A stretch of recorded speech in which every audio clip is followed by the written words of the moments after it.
जय हिंद एवरीवन। बहुत दुख के साथ आप सभी साथियों को ये बताना पड़ रहा है कि भारत और पाकिस्तान के बीच अभी प्रेजेंट टाइम में जो युद्ध चल रहा है, तो अब ये युद्ध बिल्कुल भी रुकने का नाम नहीं ले रहा है। दिन पर दिन मामला बढ़ते ही जा रहा है। और ये सब किसके कारण हो रहा है? ये सब पाकिस्तान के हरकतों के कारण हो रहा है।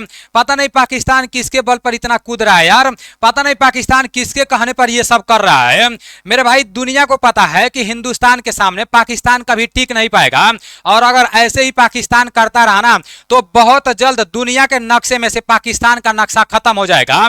किसी को पता ही नहीं चलेगा कि पाकिस्तान भी कोई देश था। ठीक है ना मेरे भाई? पता है कल क्या हुआ? जम्मू कश्मीर के उरी सेक्टर से और पाकिस्तान की तरफ से गोलीबारी चल रहा था। दोनों देशों की तरफ से गोलीबारी चल रहा था। ये पाकिस्तान वाले क्या कर रहे हैं? जैसे हमारे देश का जो सेना है, जो आपका ऑपरेशन सिंदूर हुआ था, तो वो किसके लिए हुआ था? वो पाकिस्तान वालों के लिए नहीं हुआ था। ठीक है ना?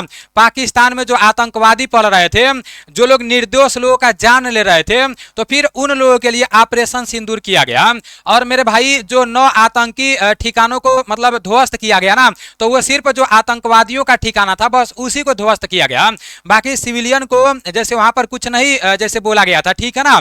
सिविलियन से तो बार बार बोला जा रहा था कि हम लोगों को पाकिस्तान से कुछ लेना देना नहीं है। जो पाकिस्तान में आतंकवादी पल रहे हैं, तो फिर उन लोगों से हम लोगों का दुश्मनी है, ऐसा बार बार बोला जा रहा था।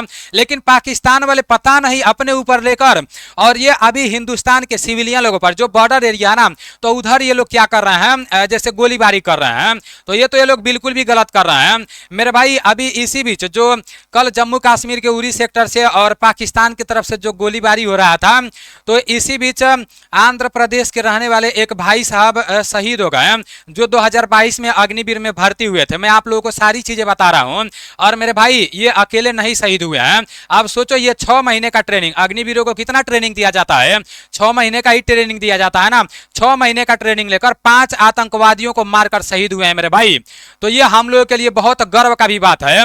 और ये उन लोगों के मुंह पर तमाचा है जो लोग बार बार अग्निवीरों का मजा लेते हैं, जो लोग बोलते हैं कि अग्निवीर में ही भर्ती हुए हो ना, कौन मारे बड़का तीर मार दिए हो, सैलरी 21,000 है, ये है वो है। मेरे भाई, जितने लोग भी ऐसा बोलते हो ना, मेरे भाई देखो, आपके लिए कौन उधर अपना जान दे रहा है। देखो इधर, ठीक है ना? ध्यान से देखो, इस चेहरे को देखो। 2022 में ये भर्ती हुए थे, और देखो मासूम चेहरा, अभी कितना साल इनका उम्र होगा मेरे भाई। ये आंध्र प्रदेश के रहने वाले हैं, और दुनिया इनको याद रखेगी मेरे भाई।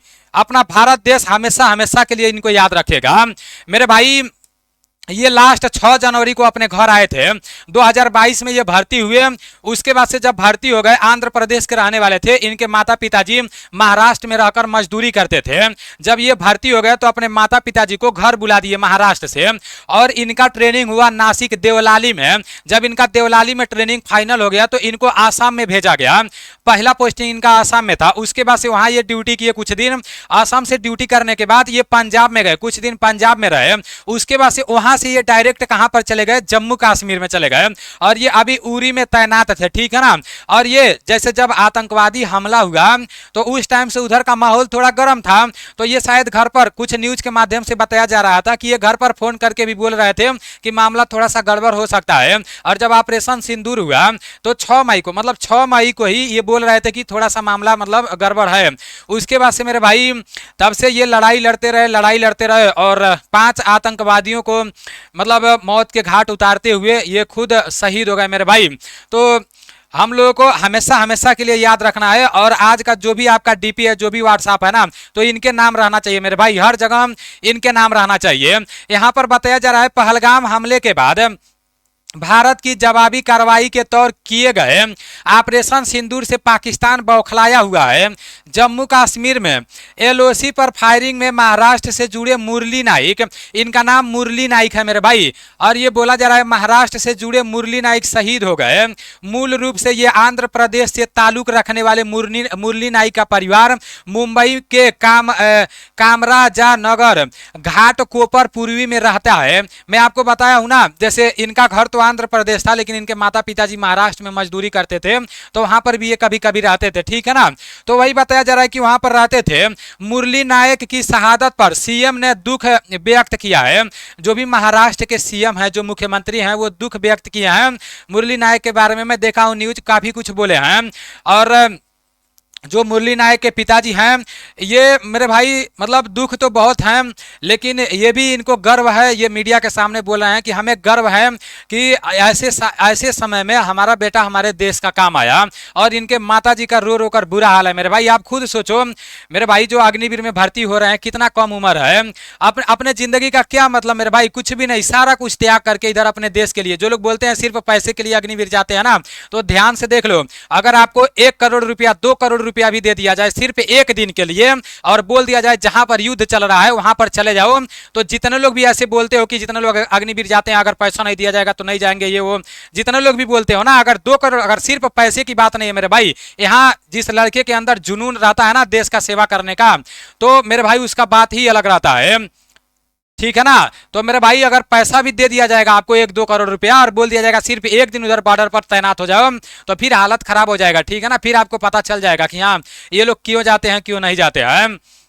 मेरे भाई बताया जा रहा है कि फडणवीस ने लिखा कि घाटकोपर पूर्व से मुरली नाइक का उरी में निधन हो गया, उन्हें भावपूर्ण श्रद्धांजलि अर्पित करता हूं।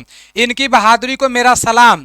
भले ही इनका पैतृक गांव आंध्र प्रदेश है, लेकिन उनके पिता श्री राम नाइक और माता ज्योतिता ताई नाइक घाट कोपर इलाके में रहते हैं। हम इस परिवार का दुख में शामिल हैं। तो मेरे भाई आप लोगों को भी भगवान से प्रार्थना करना है, और 2 मिनट के लिए मौन जरूर रहना है मेरे भाई, 2 मिनट के लिए जरूर मौन रहना है, क्योंकि ये भी हम ही लोग जैसे थे और 2022 में भर्ती हुए थे। आज हम लोगों के लिए पाकिस्तान वालों के गोलीबारी का सामना करते हुए, उन लोगों का मुंह तोड़ जवाब देते हुए, और ये वीर गति को प्राप्त हो गए, शहीद हो गए। तो मेरे भाई 2 मिनट आप लोगों को मौन जरूर रहना है और भगवान से प्रार्थना करना है कि अपने मुरली नाइक भाई के आत्मा को शांति मिले, ठीक है ना। और ऐसे हमारे जितने भी देश के जवान हैं, जो लोग भी लड़ाई लड़ रहे हैं, तो उनके लिए आप लोगों को भगवान से जरूर प्रार्थना करना है मेरे भाई। आप लोग रात को चैन से सो नहीं पाते अगर आज हमारे देश के जवान बॉर्डर पर नहीं रहते तो, ठीक है ना। और कुछ लोग जवानों पर ही सवाल खड़ा कर देते हैं, जवानों के साथ ही गलत करने लगते हैं। तो देखो मुसीबत के समय में कौन लोग लड़ रहे हैं, दूसरे लोग तो बस घर में बैठकर बोल देंगे कि हाँ हम ये कर देंगे वो कर देंगे, लेकिन मेरे भाई लड़ाई कौन लड़ेगा, जो उधर जवान है वो लड़ाई लड़ेगा, ठीक है ना। जो एक गरीब घर का है, जो किसान के घर के है, ठीक है ना। मेरे भाई ये हिंदुस्तान का मीडिया का देखो, ये लोग क्या बोल रहे हैं, ये लोग तो और दहशत फैला कर रख दिया है। मतलब अभी कुछ नहीं हुआ, जिस दिन सिंदूर ऑपरेशन हुआ उसी दिन ये लोग ऐसा ऐसा न्यूज फैलाने लगे। बड़े बड़े मीडिया वाले बोले हैं सब कि पाकिस्तान की राजधानी इस्लामाबाद पर कब्जा, आधा पाकिस्तान तबाह हो गया, INS विक्रांत ने कराची पोर्ट को किया तबाह। तो ये लोग अफवाह खबर बहुत ज्यादा फैला दिया, और दिन भर आप लोग देखते रहते हो। तो इन लोगों को बाइकाट करो, ठीक है ना। और ये जो न्यूज वाले हैं सब ना मेरे भाई, मैं क्या बताऊं, इधर भारत पाकिस्तान के बीच युद्ध चल रहा है, हमारे अग्निवीर के जवान शहीद हो रहे हैं, हमारे जो परमानेंट फौजी हैं वो जवान शहीद हो रहे हैं। तो उन लोगों को दिखाने के बजाय ये लोग क्या कर रहे हैं मेरे भाई, मतलब फर्जी फर्जी न्यूज दिखा रहे हैं। उन लोगों का गुणगान गाने के बजाय, जो हमारे देश के फौजी शहीद हो रहे हैं उन लोगों का गुणगान गाने के बजाय, मैं देख रहा हूं ये न्यूज वाले ना साइड में विमल पान मसाला ऐसे ये लोग ऐड चला रहे हैं। इतना पैसे के लोग भूखे हैं मेरे भाई। आप देखो आप किसको सपोर्ट करना है किसको नहीं करना है। बाकी अब आगे देखते हैं क्या होता है क्या नहीं होता है। बाकी पाकिस्तान मेरे भाई अपने जो एरिया है, अपना जो बॉर्डर एरिया है ना, पंजाब राजस्थान जम्मू कश्मीर, तो वो लोग बहुत कोशिश कर रहे हैं उधर से, मतलब मिसाइल छोड़ रहे हैं वो लोग, ड्रोन के माध्यम से बहुत सारी चीज़ें तबाह करने का कोशिश कर रहे हैं। दिल्ली पर भी वो लोग हमला कर दिए, लेकिन उन लोगों का ऊपर से जो भी ड्रोन आ रहा है, जो भी मिसाइल आ रहा है, तो ऊपर से ही समाप्त कर दिया जा रहा है, ऊपर से ही सब कुछ ध्वस्त कर दिया जा रहा है, ठीक है ना। तो अब देखते हैं आगे क्या होता है। बाकी पाकिस्तान वाला सुधर जाएगा तो ठीक रहेगा, नहीं तो इस बार तो इसका पूरा काम तमाम है। ये तो पता है हिंदुस्तान वाले पहले किसी को छेड़ते नहीं हैं, अपना शांतिपूर्वक से रहते हैं। और अगर कोई देश छेड़ेगा तो मेरे भाई वो छूटेगा नहीं, इतना तो पता है अच्छे तरीके से, क्योंकि भारत का जो भी बच्चा लोग मतलब अपने देश के प्रति बहुत वफादार रहते हैं, ठीक है ना। बाकी चलो देखते हैं क्या होता है आगे क्या नहीं होता है। बाकी ये देखकर बहुत दुख लगा है मेरे भाई, 6 महीने का ट्रेनिंग लेकर ये 5 आतंकवादियों को समाप्त किया। अब सोचो अगर साल भर का ट्रेनिंग होता, 1.5 साल का ट्रेनिंग होता तो फिर क्या होता। बाकी अब ऐसे समय में ये सब बात करना उचित नहीं है ज़्यादा, आगे देखते हैं क्या होता है। जो कुछ भी होगा मैं आपको बताने का कोशिश करूँगा। जय हिंद, वंदे मातरम।